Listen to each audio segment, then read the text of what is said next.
Dans ce chapitre, on va étudier la géométrie dans l'espace en se focalisant sur deux figures très intéressantes. La pyramide, que je viens de dessiner ici, et le cône de révolution qui est à ma droite. Et on va bien mieux comprendre ces deux figures, on va apprendre à calculer leur volume, leur aire, et on va comprendre pourquoi elles ressemblent à ce à quoi elles ressemblent. On va commencer par essayer de comprendre c'est quoi une pyramide. J'ai ici donc trois exemples de pyramides pour pouvoir comprendre et comparer ce qui les rend similaires et ce qui les différencie. On remarque sur la première pyramide, on a une base triangulaire, sur la deuxième, une base rectangulaire, et sur la troisième, une base hexagone.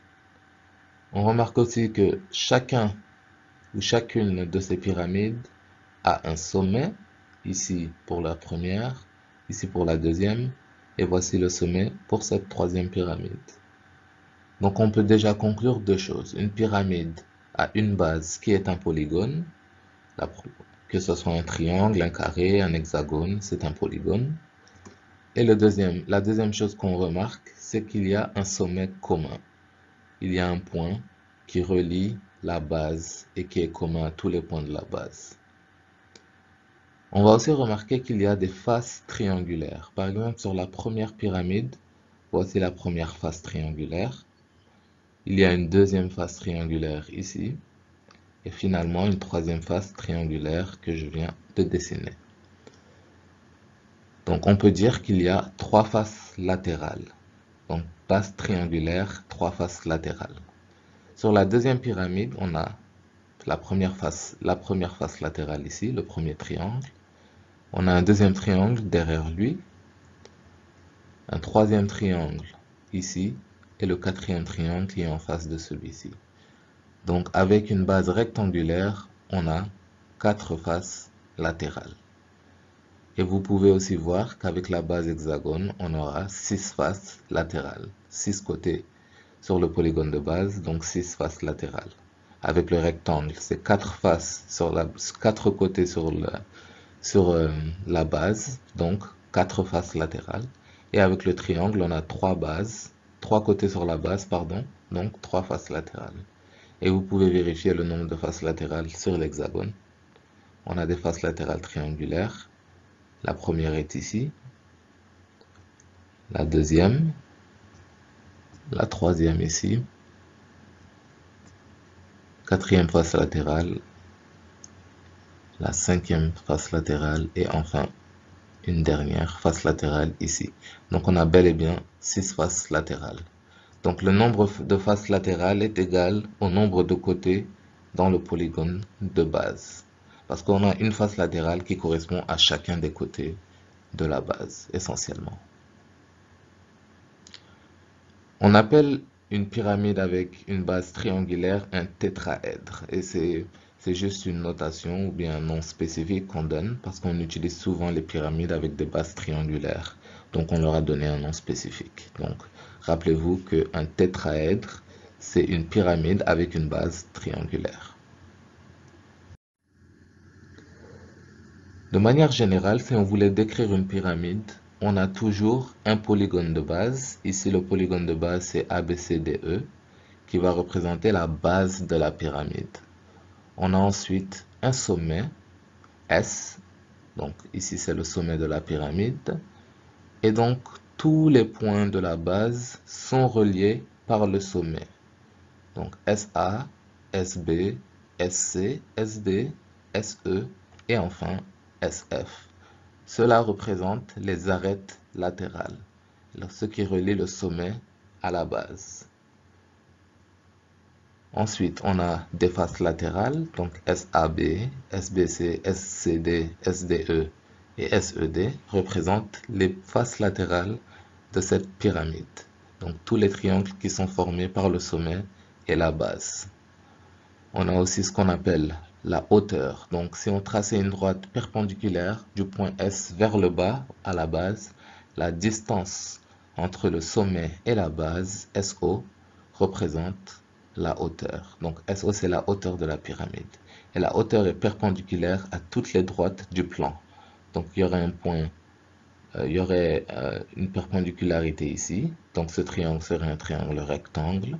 Si on trace OB, il y aurait un triangle rectangle au niveau de SOB, etc.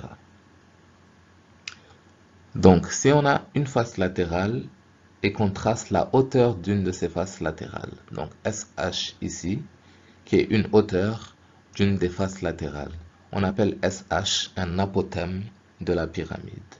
Et voici donc le vocabulaire d'une pyramide, et essayez de vous rappeler de ces quelques noms, comme ça vous n'aurez pas trop de difficultés à comprendre une question.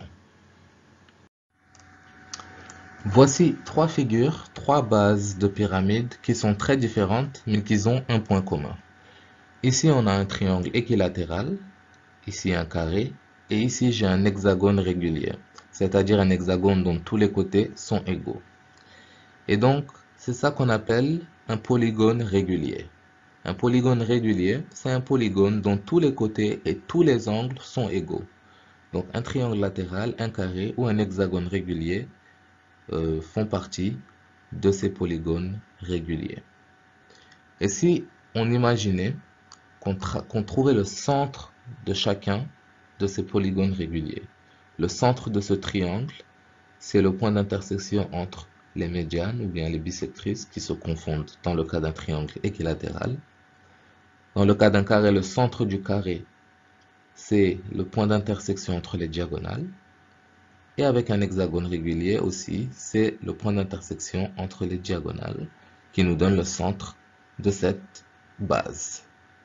Donc le centre d'un polygone régulier, c'est le point qui est à égale distance de tous les points du polygone. Donc la distance entre le centre et n'importe quel point de la base est exactement identique. Et si on traçait une hauteur qui passait par ce centre et qui était perpendiculaire au plan, et que cela représentait la hauteur de la pyramide. Donc pour chaque cas, on trace une hauteur qui passe par le centre, comme ça. C'est ça qu'on appelle une pyramide régulière. Donc une pyramide régulière, il y a deux choses qui la composent. La base est un polygone régulier, et la hauteur passe par le centre de la base, comme on l'a démontré. Et rappelez-vous qu'on avait appelé une pyramide à base triangulaire un tétraèdre.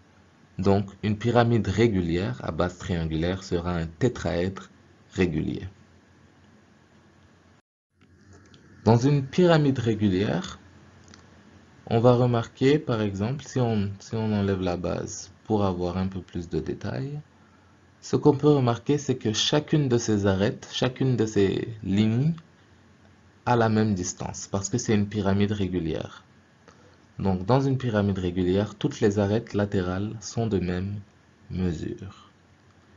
Et ça veut dire donc que ce triangle et ce triangle et donc ce triangle et enfin le triangle ici sont tous des triangles isocèles parce que les deux côtés doivent être égaux puisque tous ces côtés-là sont même égaux. Donc on peut conclure que les faces latérales d'une pyramide régulière sont tous des triangles isocèles. Et c'est important de s'en rappeler. Dans quelques exercices, vous pouvez utiliser ce fait pour calculer certaines de ces distances.